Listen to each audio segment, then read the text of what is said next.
This is an electric driven combine. Generator on the top, producing power to centre, 14 electric motors, including driving the back wheels and the front wheels.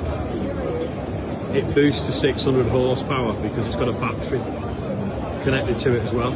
So when it's turned at the ends, it'll charge the battery. It's pretty much a copy of a Lexion chassis underneath, and their axle, and the chopper, rotors, sieves.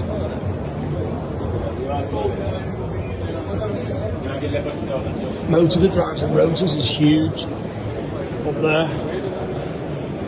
Water cooled electric motors.